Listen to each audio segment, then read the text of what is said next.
In the vastness of the universe of ideas, philosophical questions are like twinkling stars that illuminate the darkness of the unknown. Amidst this intellectual spectacle, C.S. Lewis's 37 phrases emerge as constellations of insight and inquiry, inviting us to explore the deepest mysteries of human existence. These brief yet impactful words serve as portals to a journey of reflection and discovery. What do these phrases reveal about the nature of truth, morality, and life itself? How do they challenge us to rethink our own conceptions and delve into the depths of human thought? In this analysis, we will unravel the power of these C.S. Lewis phrases and explore the universal truths they reveal. 1. Everything changes, nothing ever stays the same. C.S. Lewis's quote addresses a fascinating and often paradoxical aspect of human experience: the nature of time and our perception of change. The first part of the statement, "Everything changes, nothing remains the same," reflects a fundamental truth in many aspects of life and the universe. From the laws of physics, which show that the universe is in a constant state of change and evolution, to transformations in society, technology, and our personal lives, change is a constant. The second part of the quote, "Isn't it funny how day by day nothing changes, but when you look back everything is different," speaks to how we perceive time and change in the short and long term. In day-to-day life, changes may seem insignificant or imperceptible because we are immersed in our routines, and the small daily variations do not seem to significantly alter the course of our lives. 2.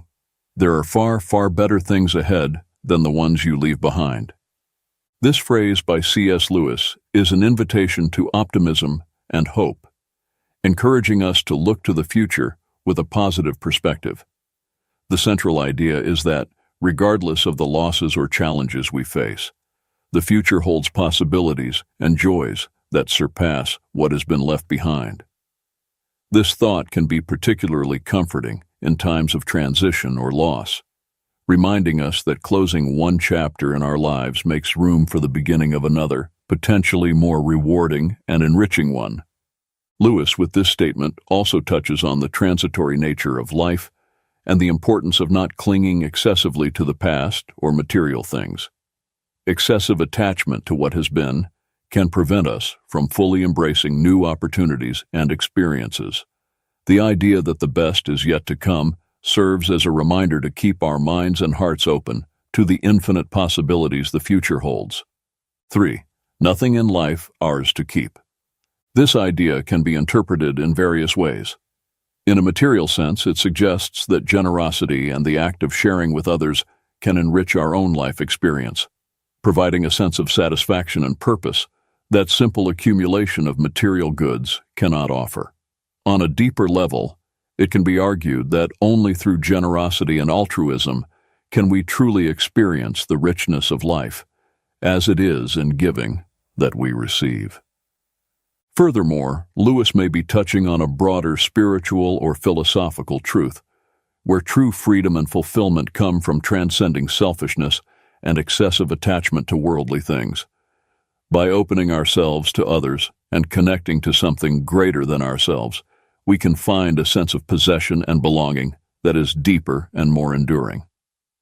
4. Give up yourself, and you will find your real self. This concept, often explored in spiritual and philosophical contexts, suggests that the true essence of who we are can only be found when we abandon the ego, superficial desires, and pretensions. Lewis is encouraging us to look beyond the layers of identity constructed by society, expectations, and our own ego. By giving up yourself, he refers to the act of setting aside these superficial layers to discover the true self that resides on a deeper level. This implies a process of detachment from material desires, selfish ambitions, and the relentless pursuit of external approval in order to connect with more authentic and enduring values. 5. Don't doubt your value. Don't run from who you are. Lewis suggests that our existence and essence have immense value simply because we are divine creations, regardless of how we compare ourselves to others or the ideals we may hold. This perspective invites us to recognize and value our own uniqueness and the unique contribution we can offer to the world. Furthermore, by stating, "Don't run from who you are," Lewis is encouraging us to confront and embrace our true nature, with all its imperfections and beauties. He suggests that authenticity and self-acceptance are essential for living a full and meaningful life. This acceptance is not just about recognizing our qualities, but also embracing our flaws and limitations, understanding that they are part of what makes us unique. 6. If you find in yourself desires which nothing in this world can satisfy, the only logical explanation is that you were made for another world. Lewis addresses the sensation, often experienced by many, that there is a kind of emptiness or longing within us that worldly joys and satisfactions cannot completely fill. This perception can lead to the conclusion that such insatiable desires point to a reality or existence beyond what is known and experienced in this physical world.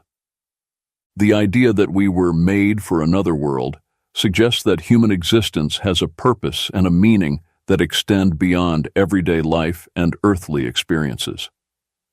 This view is rooted in many spiritual and religious traditions, which see life on earth as a journey or preparation for a higher or spiritual reality. 7. You don't have a soul. You are a soul. You have a body. Lewis is challenging the common perception that often prioritizes the physical and material, redefining human identity in a way that places the soul, or the spiritual essence, at the center. By stating that you are a soul, Lewis highlights the primacy and eternal importance of the soul compared to the physical body, which is temporary and transient. This view echoes many religious and philosophical traditions that see the body as a temporary vessel for the soul, which is the true essence of being. The idea that each of you will still be alive after the dissolution of the physical universe speaks to the belief in the continuity of the soul's existence beyond physical death. Lewis suggests that the true essence of who we are transcends the limitations of time and physical space, pointing to a spiritual reality that is eternal and unchanging. 8. Don't shine so others can see you. Shine so that, through you, others can see God. This idea is deeply rooted in the Christian notion of testimony, where an individual's life is seen as a mirror or a beacon that reflects God's light to the world. Instead of seeking personal glory, Lewis suggests that we should aspire to live in such a way that our actions, words, and even our presence allow others to glimpse divinity, goodness, and truth that transcend our individual existence. This perspective shifts the focus from the self to the other, and ultimately to the divine, promoting a way of living that is marked by generosity, service, and authenticity. By shining not for our own enhancement, but to illuminate the path to God, we are called to an existence that values humility and altruism, recognizing that our greatest contribution may be to facilitate others in finding their own connection to the sacred. 9. Hardships often prepare ordinary people for an extraordinary destiny. Lewis suggests that challenges and adversities are not mere meaningless obstacles, but rather instruments of growth and preparation. Difficulties have the potential to transform us, shaping our character and refining our virtues in ways that prosperity and ease simply cannot. This process of growth through adversity is often what prepares us to take on larger roles and responsibilities, leading us to destinies that far surpass our initial circumstances. By mentioning that God allows these experiences of low points, Lewis is touching on the notion that there is a divine order and purpose behind life's events, even those that seem negative at first glance. The lessons learned through adversity are seen as essential to our spiritual and personal development, teaching us perseverance, compassion, humility, and dependence on a force greater than ourselves. The idea that God does not make anyone wait unless it is good for him to wait reflects a view that God's timing is perfect, even if we do not immediately understand it. Patience and waiting are seen not as emptiness or meaningless inactivity, but as an opportunity for internal growth and preparation for what is to come. Thus, Lewis encourages us to face difficulties and periods of waiting not as abandonments, but as integral parts of a larger plan that leads us to an extraordinary destiny. 10. Experience is the most brutal of teachers. By referring to experience as the most brutal of teachers, Lewis is underscoring the often harsh and unforgiving nature of real life as a vehicle for learning. Unlike theoretical or academic learning, experience educates us through successes, and more often through failures, losses, and challenges. These moments can be painful and difficult to endure, but they are also incredibly potent in forging character, resilience, and wisdom. The second part of the phrase, "but you learn, my God, do you learn," emphasizes the effectiveness of this type of learning. Despite its brutality, or perhaps because of it, the lessons learned through experience tend to be deeply internalized. The direct experience of consequences, whether positive or negative, engraves knowledge in a way that passive instruction rarely achieves. 11. Repeated failures are fingerposts on the road to achievement. In describing failures as fingerposts, Lewis suggests that each failure serves as a lesson and a guide, pointing towards adjustments and changes necessary in our approaches, strategies, or even in our understanding. These posts illuminate the way, offering critical insights that help us navigate the path towards our goals. The idea of failing forward is particularly powerful. It implies that each failure, instead of pushing us backward, actually propels us forward, bringing us closer to success. This is because we learn, adapt, and grow through our experiences of failure. This concept encourages a mindset of resilience and persistence, where obstacles are seen as opportunities for development and improvement. 12. You are never too old to set another goal or to dream a new dream. Lewis challenges the notion that age is a barrier to aspirations, goals, and dreams. He emphasizes the infinite capacity of the human being to reinvent oneself and pursue new directions, regardless of where one stands in their life journey.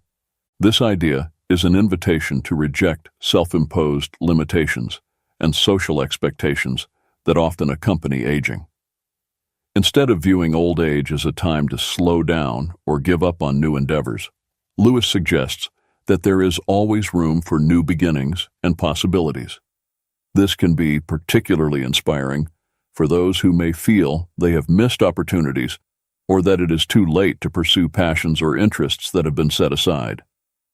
Essentially, Lewis reminds us that the ability to dream and aspire knows no age limits.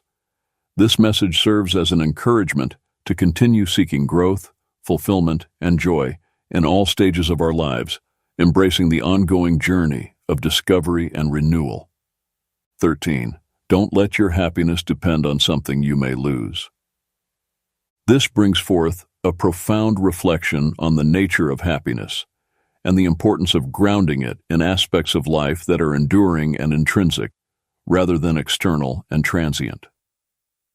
This idea encourages us to reconsider the sources of our joy and satisfaction, warning against basing our happiness on elements that are outside of our control and can easily be altered or lost, such as material possessions, social status, or even specific relationships.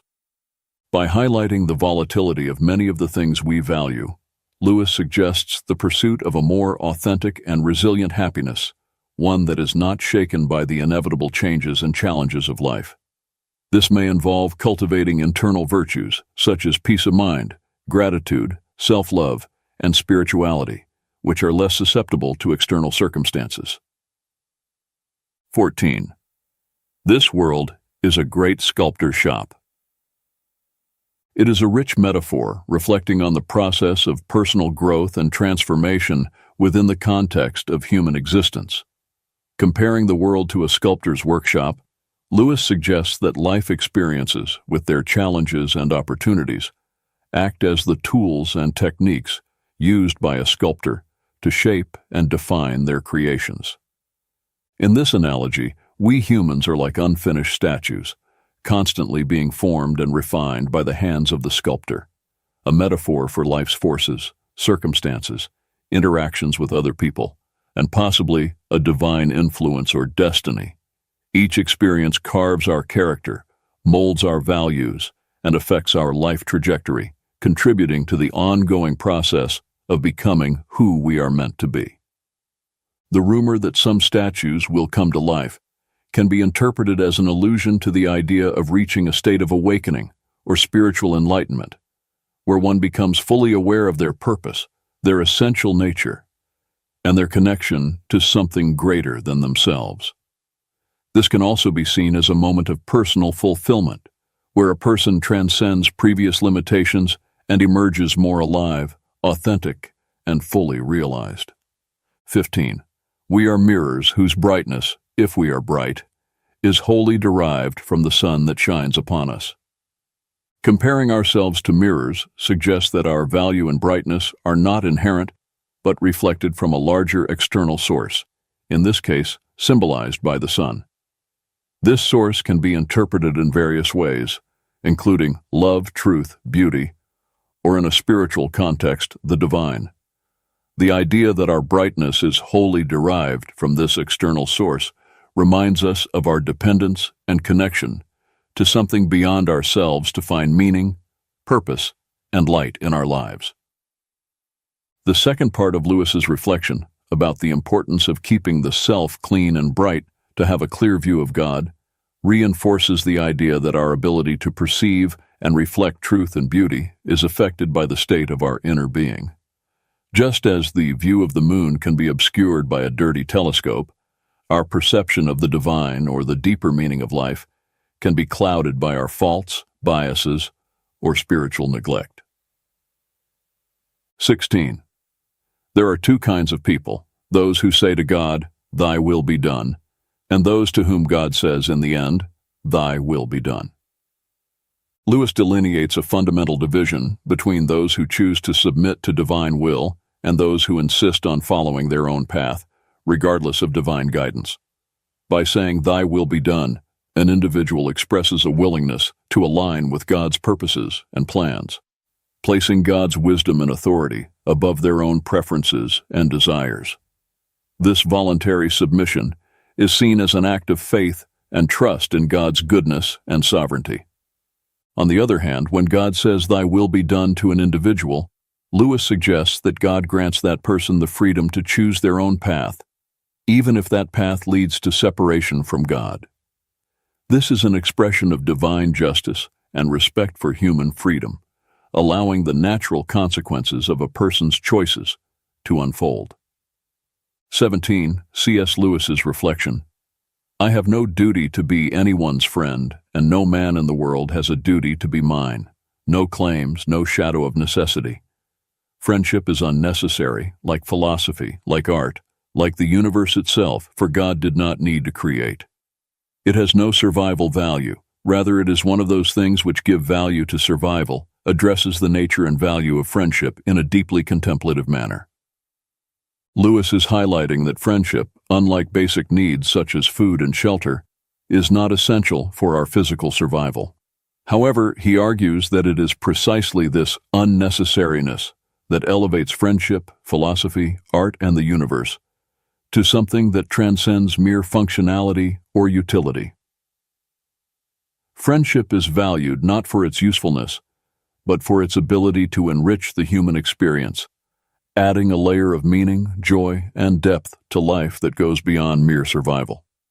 By stating that there is no duty in friendship, Lewis also suggests that true relationships should not be based on obligations or expectations, but rather on a free and mutual choice to share life, thoughts, and moments. This underscores authenticity and voluntariness as essential aspects of meaningful friendships.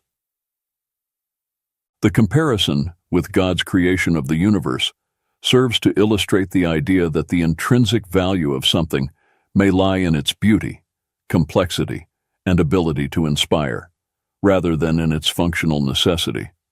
Thus, Lewis leads us to appreciate friendship and, by extension, art, philosophy, and the universe as gifts that enrich our existence, making life not only bearable, but deeply valuable.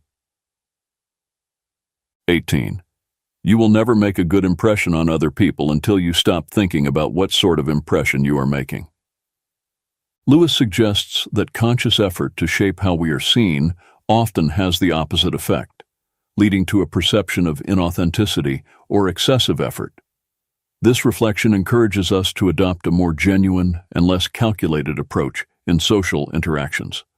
When concern about the impression we are making is replaced by authenticity and being present in the moment, we are more likely to truly connect with others. This is because authenticity promotes an openness and vulnerability that are essential for meaningful human relationships. Additionally, excessive concern about image can distract us from listening and engaging meaningfully with others, as we are more focused on how we are being perceived than on the interaction itself. By releasing the need to control others' perception, we make space to be ourselves, which is often more attractive and impressive than any carefully constructed persona. 19. To love at all is to be vulnerable. Lewis highlights that the act of loving inherently involves the risk of pain and loss because opening the heart to others, whether to people, animals, or even passions, exposes us to the possibility of being hurt. However, he argues that the only way to completely avoid this pain, by isolating oneself and protecting the heart from any emotional involvement, comes at a much higher cost. By doing so, the heart, while safe from pain, also becomes isolated from any form of true love and consequently from one of the most enriching experiences of human life. The paradox presented by Lewis is that in attempting to shield the heart from any harm by making it unbreakable and impenetrable, we actually render it unredeemable. This suggests that a heart never exposed to the risk of love loses its ability to love and be loved, becoming hardened and insensitive. 20. What draws people to be friends is that they see the same truth. Highlights the importance of intellectual and spiritual connections in forming deep and meaningful friendships. Lewis suggests that at the core of true friendships, there is a mutual recognition and appreciation of certain values, ideas, or fundamental truths that transcend superficial circumstances or passing interests. This view underscores that friendships are not merely based on convenience, physical attraction, or social circumstances, but on a deeper connection that involves the discovery and acknowledgement of a shared truth. This truth can refer to a common understanding of life, moral principles, a shared passion for certain subjects, or even a similar worldview. The act of sharing this truth implies not only recognizing it, but also experiencing and exploring it together, which can provide a solid foundation for the development of a lasting friendship. Friendships rooted in this kind of mutual understanding tend to be more resilient and enriching, as they are based on the mutual appreciation of aspects of being that are considered significant and valuable. 21. Love is a steady wish for the loved person's ultimate good. Lewis redefines love beyond the common notion of intense emotion or physical attraction. He presents love as an active and deliberate commitment to the well-being and happiness of the other person, regardless of circumstances or one's own emotions. This conception of love as a steady wish emphasizes the volitional and intentional nature of true love. It is not seen as something passive or merely sentimental, but as a continuous choice to prioritize the good of the loved one. This implies a commitment to actions and decisions that promote the well-being and fulfillment of that person, even if it requires sacrifice or selflessness. By qualifying the supreme good so far as it can be attained, Lewis also acknowledges the reality of human limitations in life circumstances. He suggests that while love aspires to the ideal of the highest good for the loved one must act within practical possibilities and the limitations of the real world. 22. Do not waste time bothering whether you love your neighbor. Act as if you did, and you will. explores a pragmatic and action-oriented approach to loving one's neighbor, a central idea in many ethical and religious traditions. Lewis suggests that instead of being paralyzed by internal analysis of our feelings or doubt about our ability to love others, we should simply start acting as if we love them. This principle reflects the idea that love can be both an action and a feeling, and that by choosing to act lovingly, regardless of our momentary feelings, we can cultivate genuine feelings of love over time. 23. No man knows how bad he is till he has tried very hard to be good. Addresses the complexity of human nature and the discovery of personal character through the effort to live according to high ethical or moral standards. Lewis suggests that it is in the process of striving to act rightly and do good that we often come face to face with our own failures, limitations, and negative tendencies. This reflection implies that understanding our own imperfections and the ability to recognize our faults are amplified when we put ourselves to the test, seeking to live virtuously. This can be a humbling experience as we discover that goodness and virtue are not as easily achieved as we might have imagined, thus revealing the depth and persistence of our flaws and weaknesses. 24. In God there is no hunger that needs to be filled, only plenteousness that desires to give, reflects a profound theological view on the nature of God and the relationship between the divine and humanity. Lewis suggests that God, being a being of fullness and perfection, has no needs or lacks. Instead, he is an infinite source of generosity and giving. This idea contrasts the conception of God with human nature, which is often driven by needs, desires, and a constant search for satisfaction. Instead, God is portrayed as someone whose essence is fullness, needing nothing from us to complete or improve his being. Therefore, God's desire to relate to humanity and provide for his creations is not motivated by a lack or need, but by an expansive and generous love that seeks to share his own fullness. 25. If a person thinks she is not conceited, she is very conceited indeed. Addresses the paradoxical nature of self-perception, especially regarding pride and vanity. Lewis suggests that excessive self-assurance in one's humility can ironically be a sign of deep pride. The act of considering oneself free from vanity can be in itself a manifestation of vanity, as it implies satisfaction with one's supposed moral superiority or self-control. This observation points to the complexity of human nature and the difficulty of achieving true humility, which is not based on denial of one's own faults, but on sincere recognition of them. True humility involves honest self-assessment and a willingness to accept that, as human beings, we are all fallible and susceptible to error and pride. 26. Pride is spiritual cancer. C.S. Lewis's view of pride as a spiritual cancer highlights the destructive nature of this vice in a person's spiritual and relational life. By describing pride in this way, Lewis suggests that it corrupts and consumes the ability to love, find satisfaction, and even exercise good judgment. Pride is presented not just as a minor character flaw, but as a corrosive force that can destroy the most fundamental aspects of human and spiritual well-being. The second quote expands on this idea, explaining how pride obstructs knowledge of God. Lewis illustrates this with the image of a proud person who is always looking down, both literally and metaphorically, judging others and circumstances from a position of supposed superiority. This posture of looking down symbolizes a self-imposed barrier that blocks sight and openness to higher realities, including the spiritual. Therefore, as long as one is stuck in this attitude of pride, they will be unable to perceive or connect with God, who is above in the spiritual sense. Both quotes emphasize the idea that pride not only negatively affects interpersonal relationships and self-image, but also constitutes a significant obstacle to spiritual growth and perception of realities beyond the self. Lewis invites us to recognize pride as a serious impediment to love, genuine happiness, and wisdom, encouraging a constant pursuit of humility as a path to spiritual health and true knowledge. 27.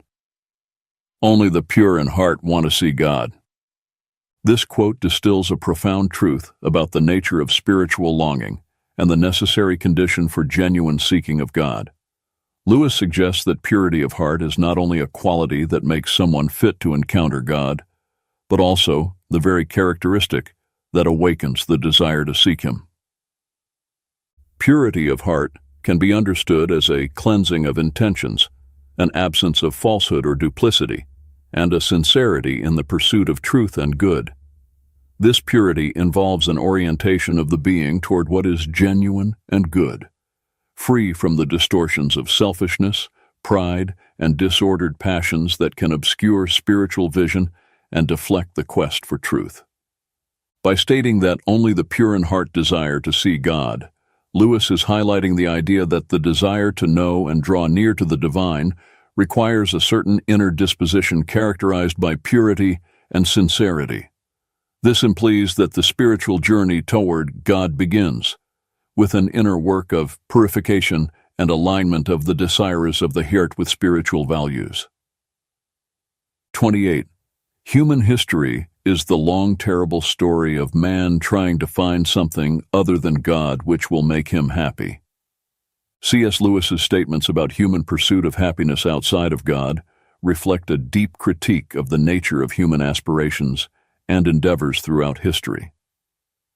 Lewis suggests that the relentless quest for satisfaction in earthly things, whether wealth, power, pleasure, or status, is futile, as true happiness and peace cannot be found apart from God.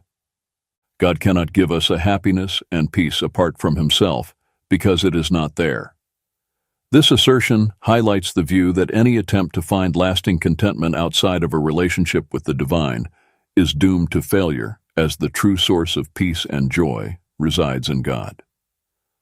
To what will you look for help if you will not look to that which is stronger than yourself?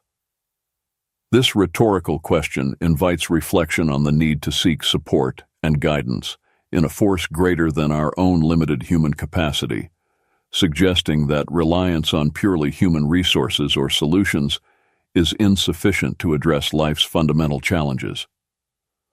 All that we call human history, money, poverty, ambition, war, prostitution, classes, empires, slavery, is the long, terrible story of man trying to find something other than God which will make him happy.